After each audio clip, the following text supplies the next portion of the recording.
On RTI media. నమస్కారం, వార్తలకు స్వాగతం. ముందుగా ముఖ్యాంశాలు. మంత్రి పొన్నం ప్రభాకర్ ప్రెస్ మీట్, పలు అంశాలపై వివరణ.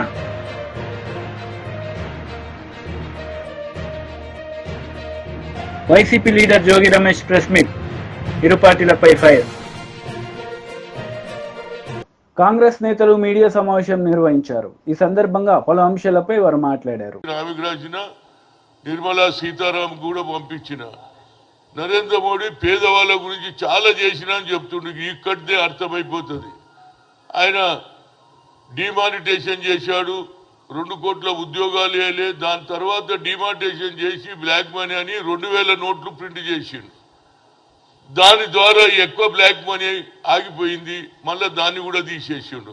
ఆఖరికి మా పరిస్థితి ఎట్లొచ్చిందంటే కూరగాయల దగ్గరికి పోయి కొత్తిమీర పుదీనా కొనాలి అని 10 రూపాయలు అడిగితే లేవు. అసలు బ్యాంకులోనే లేవు 10 రూపాయల నోట్లు. పేదవానికి ఉపయోగపడే నోట్లు కూడా తయారు చేయలే. కేవలం అగ్రకులాలకు, ఆధిపత్యంకు, కార్పొరేట్ సెక్టర్లకు ఉపయోగించే నోట్లు ప్రింట్ చేశాడు. కానీ పేదవాని అదుపులో ఉన్నటువంటి 10 రూపాయల నోటు ఎక్కడ కనిపిస్తలేదు. ఇవాళ పొద్దున్న శనివారం ఆంజనేయ గుడికి పోతా. ఆ గుడికి వెళ్ళి బయటకు వచ్చినాక ఎవరికి ఇచ్చేందుకు డబ్బులే లేవు. ఉంటే 50 రూపాయలు, లేకుంటే 100 రూపాయలు. 50 రూపాయలు ఇస్తే రేపు హనుమంతన్న 50 ఇచ్చి 2 రూపాయలు ఇస్తే హనుమంతన్న గాలి తగ్గిందని అనుకుంటున్నాను. అది కూడా ఇవ్వలేదు. కనుక నా ఉద్దేశంలో 10 రూపాయల నోట్లు తప్పనిసరిగా ప్రింట్ చేయాలి. బజార్లో రావాలి. ఏ కిరాణా దుకాణం పోయినా లేదు. చాయ్ ఎవడన్నా ఏది పాన్ తిందామన్నా కూడా 10 రూపాయలు నయ్యే. కూరగాయలు, కొత్తిమీర పుదీనా కూడా పైసలు లేకుండా అయిపోతుంది. కనుక నరేంద్ర మోడీ గారు, అదేవిధంగా నిర్మలా సీతారాంకి ఇద్దరికి లెటర్ రాసినా మీకు పంపిస్తా. ఇది చాలా అన్యాయం. కోటీశ్వర్లకే పట్టం కడుతున్నారు. ఇవాళ కరెక్ట్గా ధనవంతులు ఈ జరిగే ఇవాళ లాస్ట్ డే, ఇవాళ కూడా ఎలక్షన్ జరుగుతుంది. ఇది ధనవంతులకు, పేదవారి నడుమ జరిగే ఎన్నిక. దానికే రాహుల్ గాంధీ మొదటి నుంచి బడుగు బలహీన వర్గాల గురించే మాట్లాడుతున్నారు. తప్పనిసరిగా ప్రతి పేదవాడు, ప్రతి బడుగు బలహీన ఎస్సీ కావచ్చు, ఎస్టీ కావచ్చు, మైనార్టీ కాదు, తప్పనిసరిగా ఇండియా కూటమిని గెలిపియాలి. తప్ప ఆయన వస్తే పేదవాళ్ళ భవిష్యత్తు బాగుపడుతుంది. ఎందుకంటే ఇందిరాగాంధీ భూ సంస్కరణ అమలు చేసింది, దున్నేవాడికే భూమి ఇచ్చింది, 20 అంశాల కార్యక్రమం చేసింది. అదేవిధంగా ఆయన మనుమడైనటువంటి రాహుల్ గాంధీ గారు కూడా బడుగు బలైన వర్గాలను పైకి తెస్తానన్నాడు. జిత్తునా ఇచ్చేదారి ఇత్తి భాగీదారి అన్నాడు. కనుక వాళ్ళ భవిష్యత్తు బాగుండాలంటే ప్రతి ఒక్కరు కూడా ఈ లాస్ట్ ఏళ్ళ ఇప్పటిదానికి అందరూ కూడా బడుగు బలైన వర్గాలకి ఎక్కడ చూసినా అప్కే ఇండియా ఇండియా ఇండియా ఇంకా అంటున్నారు. తప్పనిసరిగా ఇండియా కూటమి గెలిస్తే రాహుల్ గాంధీ దేశానికి ప్రధానమంత్రి అయితే బడుగు బలైన వర్గాలకు లాభం అవుతుంది. ఈ కోటీశ్వర్లకే, అదాని అంబానీలకే లాభం చేశాడు. కాబట్టి ప్రజలు గుర్తించారు. కేవలం ఏది రామ జన్మభూమి దాని మీద అయోధ్య అని చెప్పి రాముని పేరు మీదనే ఓట్లు తీసుకుంటారు. కానీ 10 ఏళ్లలో ఒక పేదవానికి కూడా న్యాయం చేయలేదు. పేదవాళ్ళ గురించి ఆలోచన చేసే రాహుల్ గాంధీ ప్రధానమంత్రి అయితే బడుగు బలైన వర్గాలకు న్యాయం జరుగుతుందని మీ ద్వారా చెప్తున్నాను. Thank you very much. ఆ పట్టుదల అది కొనసాగుతూ వస్తూ ఆఖరుకు 41 మంది శాసనసభ్యులు గెలిచిన తర్వాత సోనియా గాంధీకి లేక్ వ్యూ గెస్ట్ హౌస్లో ఆమెకు వినతి పత్రం ఇచ్చామా, we want to live as the self respect. మేము ఈ ఆందోళన పెత్తనంలో ఉండలేము. మా సెల్ఫ్ రెస్పెక్ట్ బతకాలని ఉన్నది. మా బతుకు మేము బతుకుతామని అప్పటి నుంచి కొనసాగుతుంటే ఎప్పుడైతే చూసిండో 41 మంది సంతకాలు పెట్టగానే కేసీఆర్ కూడా ఆలోచన వచ్చింది. అరే ఇక ఇది కార్యక్రమం బాగుంది. కాంగ్రెస్ కూడా 41 మంది శాసనసభ్యులు సంతకాలు చేసి సోనియా గాంధీకి ఆయన ఉద్యమం పెట్టాడు. ఫైనల్గా ఎప్పుడైతే 1200 మంది చనిపోతున్నారో ఆమె తెలుసుకున్నది ఈ ఆంధ్ర ప్రాంతంలో ఉన్న నాయకులు వ్యతిరేకం చేసినా పర్వాలే, నో మోర్ క్యాజువాలిటీ అని ఆమె తెలంగాణ ఇస్తాన్నది ఇచ్చింది. దాని ప్రతిఫలమే రేపు జరగబోయే తెలంగాణ అవతరోత్సవం సభకు ముఖ్యమంత్రి రేవంత్ రెడ్డి గారు దీనికి సలామీ తీసుకుంటాడు.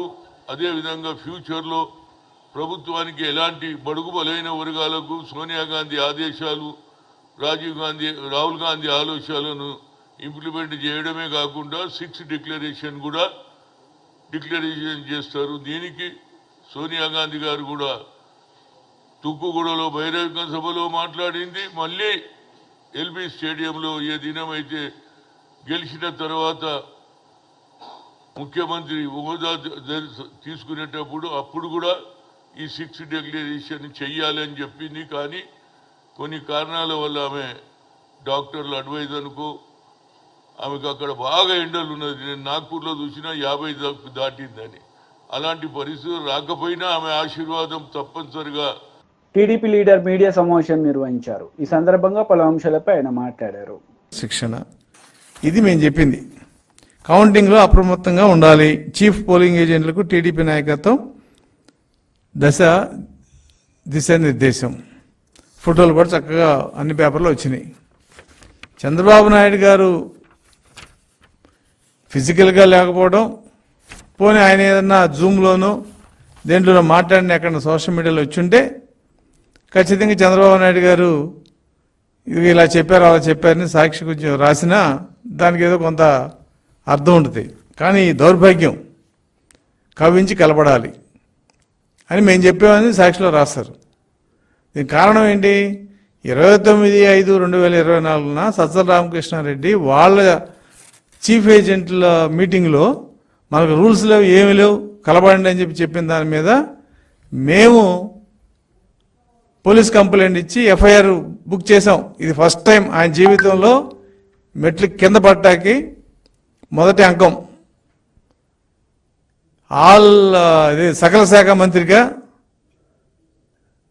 వైసీపీ వాయిస్గా ఉన్న సజ్జల రామకృష్ణారెడ్డి నిన్న 29/5 మొన్న చెప్పిన ఆ చీఫ్ ఏజెంట్ల మీటింగ్లో చెప్పిన దాని మీద ఎఫ్ఐఆర్ ఫైల్ చేస్తే, మేము కంప్లైంట్ ఫైల్ చేస్తే ఎఫ్ఐఆర్ కూడా బుక్ అయింది ఆయన మీద. సరే ఇది ఏమవుతుంది ఏంటనేది పక్కన పెడితే, అంటే మేము చెప్పేది ఏంటంటే, మిస్టర్ సజ్జల రామకృష్ణారెడ్డి నీకేం దమ్ముంటే, అమ్మ పాలు తాగుంటే నువ్వు కూడా కంప్లైంట్ ఇచ్చుకో. చంద్రబాబు నాయుడు ఇలా అన్నాడు ఈ మీటింగ్లో, కంప్లైంట్ ఇచ్చుకో, ఎవిడెన్స్ చూపించు. నిన్న మేము పోలీస్ కంప్లైంట్ ఇచ్చినప్పుడు నీ ఎవిడెన్స్, నీ వీడియో మొత్తం పోలీస్ స్టేషన్లో ఇచ్చాం. మంగళగిరి రూరల్లో, తాడేపల్లి రూరల్లో వాళ్ళు ఎఫ్ఐఆర్ కూడా బుక్ చేశారు. అలాగే మేము నిజంగా ఇటువంటిది కవ్వించి కలపడాలని చెప్పి చంద్రబాబు నాయుడు గారు చీఫ్ ఏజెంట్ల మీటింగ్లో చెప్పుంటే, నీకు నేను చేతనవుతే నువ్వు పోలీస్ కంప్లైంట్ ఇవ్వు. ఇంకా అధికారంలో నువ్వే తెచ్చావు కదా.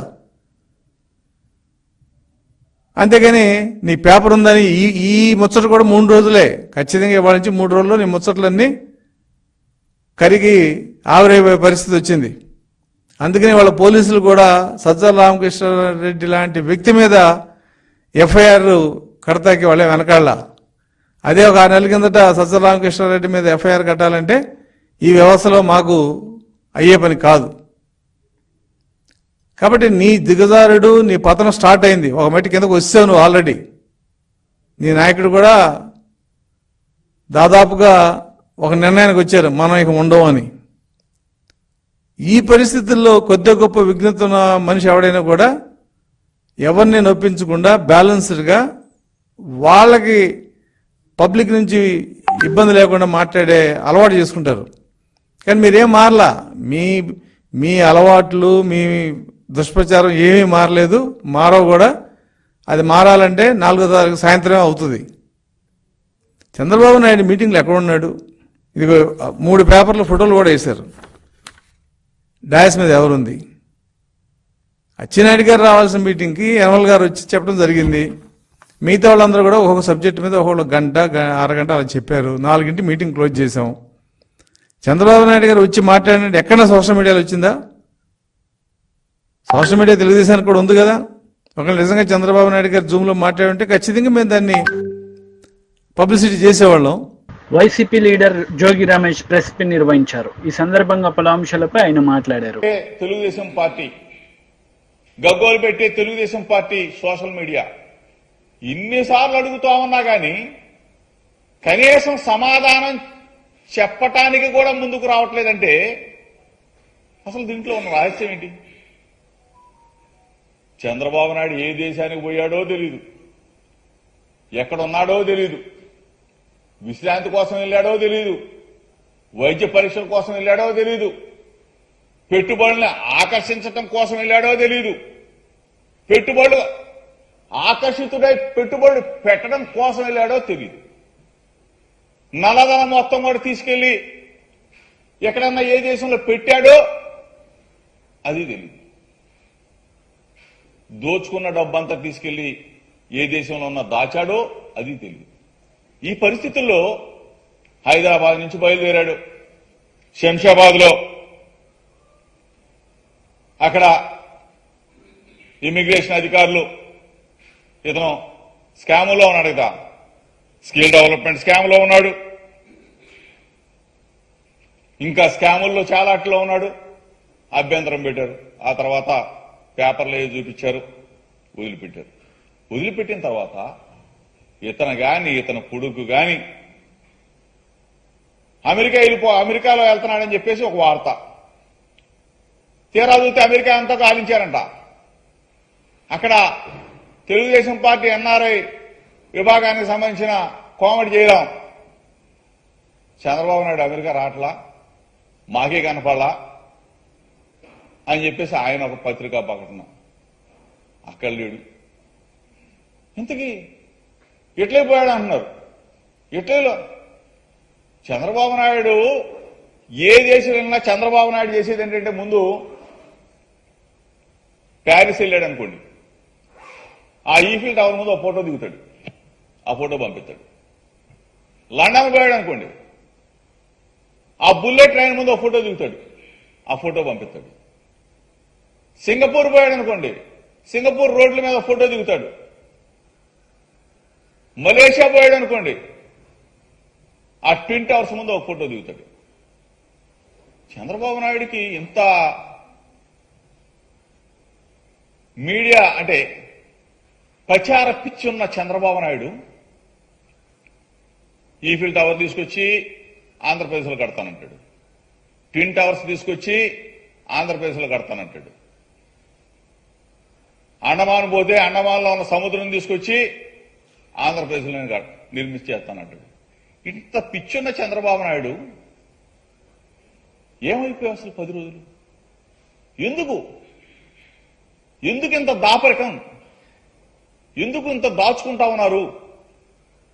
దీని మీద చెప్పవలసిన బాధ్యత మీకు ఉంది కదా. మా వైఎస్ఆర్ పార్టీ తరఫున మేము ఎన్నిసార్లు మేము అడుగుతా ఉన్నామే, ఏ దేశం పోయావు, ఎక్కడ ఉన్నావు, ఏం చేశావు అంటే బాధ్యత గల ప్రతిపక్ష పార్టీకి, అంటే తెలుగుదేశం పార్టీ అధ్యక్షుడు బాధ్యత గల ప్రతిపక్ష నేత కాబట్టి ఇంటెలిజెన్స్ అధికారులు చెప్పరు. అతనుకున్న పిఎస్ రాజగోపాల్ ఎవరో ఉన్నారు, అతను మాత్రం చంద్రబాబు నాయుడు శంషాబాద్ ఎయిర్పోర్ట్లో దిగుతాడు, చంద్రబాబు నాయుడు శంషాబాద్ ఎయిర్పోర్ట్లో ఎక్కుతాడు. ఎక్కడికి ఎక్కుతాడు, ఎక్కడికి వెళ్తాడు, ఎక్కడి నుంచి వస్తున్నాడు? అదే మేము ఉన్నాం, మా లీడర్ ఉన్నాడు. దమ్ముగా ఢేరుగా మా జగన్ అన్న, మా జగన్మోహన్ రెడ్డి గారు, మా ముఖ్యమంత్రి గారు లండన్ వెళ్తా ఉన్నాడు. పలానా టైంకి పలానా గన్నవరం ఎయిర్పోర్ట్ నుంచి బయలుదేరుతా ఉన్నాడు, లండన్ లో దిగుతా ఉన్నాడు. పలానా టైంకి లండన్ లో బయలుదేరుతా ఉన్నాడు, పలానా టైంకి గన్నవరం ఎయిర్పోర్ట్ లో దిగుతా ఉన్నాడని చెప్పే సమాచారం పోలీసు అధికారులు, ఇంటెలిజెన్స్, మా పార్టీ మొత్తం చెప్తా ఉంటే అసలు మీకెందుకు రా భయం? మీకెందుకు ఇంత ప్రశ్నగా మిగిలిపోవాల్సినంత అవసరం ఏంటి? ఇప్పటికైనా అడుగుతా ఉన్నాం, చంద్రబాబు నాయుడు ఏ దేశం వెళ్ళాడు, ఎక్కడున్నాడు, వైద్య పరీక్షల కోసం వెళ్ళాడా, విహారయాత్రల కోసం వెళ్ళాడా, విశ్రాంతి కోసం వెళ్ళాడా, పెట్టుబడిని ఆకర్షించడానికి కోసం వెళ్ళాడా, లేదంటే పెట్టుబడులకు ఆకర్షితుడై ఉన్న పెట్టుబడి. టీడీపీ పోలిట్ బ్యూరో సభ్యులు వర్ల రామయ్య మీడియా సమావేశం నిర్వహించారు. ఈ సందర్భంగా సీఎం జగన్ రెడ్డిపై మండిపడ్డారు. నేను అన్న ప్రతి మాటకు అర్థం ఉంటుందండి. ఏసీబీలో నిజాయితీ కలిగిన అధికారికి ఆ కేసు ఎంట్రెస్ట్ చేయాలి కదండి. చేయకుండా కూర్చుంటే అక్కడ ఎస్సీ, ఎస్టీ, బీసీ భూములు కొట్టేస్తుంటే అధికారం ఉంది కదా అని అధికారాన్ని అడ్డు పెట్టుకొని ఈ రకంగా పేదవాడు బతుకుతాడని చెప్పి ప్రభుత్వం తలో 2 ఎకరాలు 3 ఎకరాలు ఇస్తే మీ అధికార దాహం కోసం మీ అక్రమ సంపాదన కోసం వాళ్ళ దగ్గర నుంచి కొట్టేస్తారండి. ఇంతకంటే హీనమైన నీచాతినిత్యమైన పని ఏమన్నా ఉందా జవహర్ రెడ్డి గారు? మీరు కొట్టేశారా లేదా ఎలా తెలుస్తుంది? మీరేదో ఆ రోజున బెదిరించారు వాడిని, పాపం ఆ మూర్తి యాదవ్ అనే కుర్రాన్ని. నీ మీద ఆ పరువు నష్టం దావా వేస్తా, నీకు లీగల్ నోటీస్ పంపించండి, ఏమవుతుంది? లీగల్గా అతను ప్రొసీడ్ అవుతాడు. మీ మీద ఆరోపణలు వస్తే దానికి సమాధానం చెప్పకుండా మూర్తి యాదవ్ని బెదిరిస్తారేంటి? మీకున్న అధికారాన్ని పెట్టుకొని ఆ మూర్తి యాదవ్ని చంపేస్తారా? You are the chief secretary of the state, you can do anything in the state. నేను అనుకుంటున్నా ఈ రోజున మూర్తి యాదవ్ ప్రాణానికి హాని ఉన్నది. మీరు ఆ పదవిలో కూర్చొని ఉంటే మూర్తి యాదవ్ అనుక్షణం అతని ప్రాణాలకి హాని, అతని మీద పెద్ద వేటకత్తి వేలాడుతున్నట్టే లెక్క. అది పరిస్థితి. మీరెందుకు సమాధానాలు చెప్పరు చీఫ్ సెక్రటరీ గారు? నేను ఎలక్షన్ కమిషన్ అడుగుతూ ఉన్నా. Of course this case may not be connected to you. Election కమిషన్కి సంబంధం లేకపోవచ్చు. ఇతని అవినీతి చీఫ్ సెక్రటరీది, లేకపోతే ఇతను భూముల దందా, లేకపోతే ఈ భూమాఫియా, ఇది మీకు ఎలక్షన్ కమిషన్కి సంబంధం లేకపోయి ఉండొచ్చు. I agree with that. కానీ ఇంత మకిలి పూసుకున్న చీఫ్ సెక్రటరీ, ఇన్ని ఆరోపణలు, అవినీతి ఆరోపణలు ఎదుర్కొంటున్న చీఫ్ సెక్రటరీ రేపు కౌంటింగ్ పర్యవేక్షించగలడా? పర్యవేక్షిస్తే న్యాయం జరుగుతుందా? నిష్పక్షపాతంగా జరుగుతుందా? ఆ వరలరామ ఏదో నా మీద మాట్లాడాడు, వాడి పార్టీకి అన్యాయం చేయండి అంటాడు ఆయన. ఆ మూర్తి యాదవ్ నా మీద ఆరోపణలు చేశారు, వాడి సంగతి చూడు, వాడి పార్టీ గెలవకూడదు అంటాడు, నా పార్టీ గెలవాలంటాడు. అంతే కదా? Then why don't this election commission ఈ పాయింట్ మీద మీరు ఎందుకు ఇన్వాల్వ్ అవ్వరు? You have to keep this CS immediately away from this election duties. Still your code of conduct is on force. Code of conduct ఉంది కదా. ఇంత మకిలి పూసుకున్న అధికారి ఎవరైతే పెద్దసారిగా చలామణి అవుతున్నారో ఆయన ఎలా ఉంటారు చీఫ్ సెక్రటరీగా? ఉంటే కౌంటింగ్లో న్యాయం జరుగుతుందా? స్ట్రైట్ క్వశ్చన్ ఇస్తున్నాను నేను కేంద్ర ఎన్నికల ప్రధానాధికారికి, మీకు డైరెక్ట్ క్వశ్చన్ ఇస్తున్నా. ఇంత అవినీతి ఆరోపణలు ఎదుర్కొంటున్న ఈ సిఎస్ రేపు 4వ తారీఖున జరగబోయే కౌంటింగ్లో ఇతను ఉంటే, ఈ పదవిలో కొనసాగితే న్యాయం జరుగుతుందా? నిష్పక్షపాతంగా కౌంటింగ్ జరుగుతుందా? ఏదన్నా డిస్ప్యూట్ వచ్చినప్పుడు ఇతను న్యాయం చెప్పగలడా? ఆ న్యాయం చెప్పినది సరైన న్యాయమా? ఎలక్షన్ కమిషన్ కూడా ఆలోచించాలని చెప్పి నేను తెలియజేస్తున్నా. రాజేంద్రనాథ్ రెడ్డి గారు, ఇది మీ నిర్లిప్తత, మీ ఉదాసీనత ఊరికనే పోదు. 4 రోజుల టైం ఉంది. Better you register suo motu case against chief secretary. అది మీకు కూడా మంచిదని చెప్పి, మీ వృత్తి ధర్మానికి మంచిదని చెప్పి కూడా నేను తెలియజేస్తున్నా. కాస్తో కోస్తో పోలీసింగ్ తెలిసిన వాడిగా తెలియజేస్తున్నా. ఏసీబీ చీఫ్గా you have to order for suo motu case to be registered. Register చేయకపోతే మీరు మీ విధి నిర్వహణలో మీరు అనవసరంగా చీఫ్ సెక్రటరీకి ఒత్తాసు పలికినట్లు లెక్క, న్యాయపరంగా వ్యవహరించనట్లే లెక్క అని చెప్పి కూడా తెలియజేస్తున్నా. నేను అడుగుతున్నా చీఫ్ సెక్రటరీ గారు, who is this Trilok? Trilok అనే వ్యక్తి మీకు సంబంధం ఉందా? లేదు. ఉంది. చెప్పండి సమాధానం. మీరు మూర్తి యాదవ్ని బెదిరించినట్లు వరలరామయ్యని బెదిరించలేరు కదా. నేను ఇప్పుడు అడుగుతున్నా, సరిగా ఒక ప్రశ్న వేస్తున్నా. గౌరవ చీఫ్ సెక్రటరీ గారు, హూ ఇస్ దిస్ త్రిలోక్? ఈ త్రిలోక్ అనే వ్యక్తి మీ తరఫున, మీ పంపున, మీ అబ్బాయి తరఫున అక్కడ తిరుగుతూ, విజయనగరం, విశాఖపట్నం జిల్లాల్లో తిరుగుతూ, ఆ చుట్టుప్రక్కల గ్రామాల్లో తిరుగుతూ, ఎస్ఐని భూములున్న పేద ఎస్సీ, ఎస్టీ, బీసీ వర్గాల్ని మభ్యపెడుతూ సెంటు 16,000 అంటండి. 16,000కి సెంటు ఎక్కడ ఇస్తారండి విశాఖపట్నం జిల్లాలో? ఇది కూడా చూపించా. ఈ డాక్యుమెంట్ నా దగ్గర ఉందండి. ఇది త్రిలోక్ గారు ఇప్పుడు ఎప్పుడైతే ఎవరి త్రిలోక్ అనే చీఫ్ సెక్రటరీ గారిని అడిగా, ఆ త్రిలోక్ గారు కార్తిక అప్పల పైడమ్మ దగ్గర నుంచి రిజిస్టర్ చేయించుకున్నాడు. త్రిలోక్ గారు, అయ్యా చూడాలా పాత్రికేయ సోదరులారా, చీఫ్ సెక్రటరీ గారిని ఇప్పుడు నేను ప్రశ్న వేశా, హూ ఈజ్ దిస్ త్రిలోక్ అని. ఆ త్రిలోక్ అనే వ్యక్తి నా దగ్గర ఒక డాక్యుమెంట్ దొరికింది, ఇంకా చాలా వస్తున్నాయి. ఈ డాక్యుమెంట్లో కార్తిక అప్పల పైడమ్మ ఆధార్ కార్డ్ నంబర్ ఉంది, కనిమెట్ట విలేజ్ నుంచి ఈయనకు ఒక డాక్యుమెంట్ రిజిస్టర్ చేసింది. అందులో 38 సెంట్లు భూమి వీరికి అమ్మింది. మంత్రి పొన్నం ప్రభాకర్ మీడియా సమావేశం నిర్వహించారు. ఈ సందర్భంగా పలు అంశాలపై ఆయన మాట్లాడారు.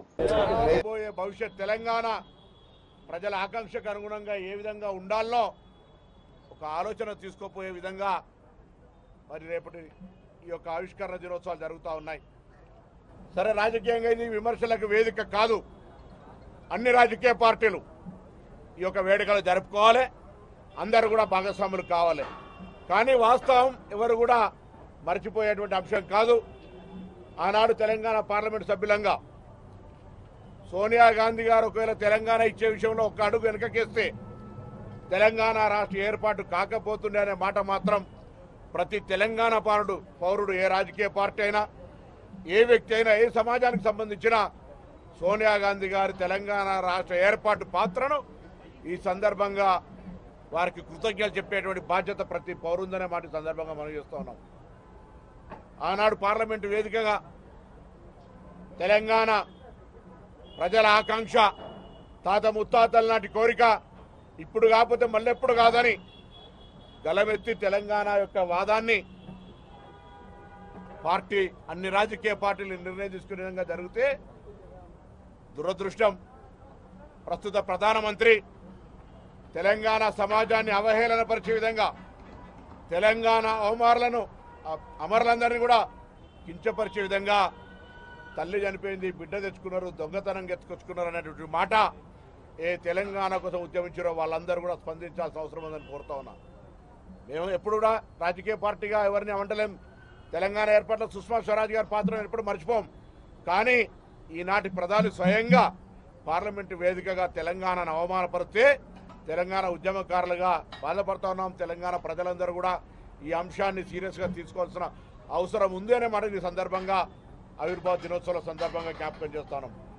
సరే, ఏది ఏమైనా రాబోయే కాలంలో తెలంగాణ మరింత అన్ని రకాలుగా ప్రజాస్వామికంగా, అసలు తెలంగాణ పోరాటము, నినాదము, ఉద్యమమే ఆత్మగౌరవానికి సంబంధించి, అంటే ఆత్మగౌరవం లేకుండా ఉండే పరిస్థితుల నుంచి అలా ఆత్మగౌరవంగా, సెల్ఫ్ రెస్పెక్ట్గా ఉండేటువంటి విధంగా మనందరం ఉండేటువంటి ప్రయత్నం చేస్తూ ఉన్నాం. ఏదైనా ఎక్కడైనా మంచి చెడు ఉంటే వినడానికి తెలంగాణ రాష్ట్ర ప్రభుత్వం సిద్ధంగా ఉంది. ముఖ్యమంత్రి గారు కావచ్చు, మంత్రులు కావచ్చు, శాసనసభ్యులు కావచ్చు, పార్టీ నాయకత్వం కూడా ప్రజలతో మమేకమై ప్రజల్లో భాగస్వామ్యం కావడానికి సిద్ధంగా ఉందనే మాట సందర్భంగా మనం చూస్తూ, ఈరోజు రాజకీయాలకు అతీతంగా మేము స్వయంగా మా పార్టీ, మా ప్రభుత్వ తరఫున మాజీ ముఖ్యమంత్రి గారు కూడా కాగితం ఇచ్చినాం. మాకెప్పుడు 10 ఏళ్ళ ఆహ్వానాలు రాలే. వార్తలు ముగించే ముందు ముఖ్యాంశాలు మరోసారి. మంత్రి పొన్నం ప్రభాకర్ ప్రెస్ మీట్, పలు అంశాలపై వివరణ.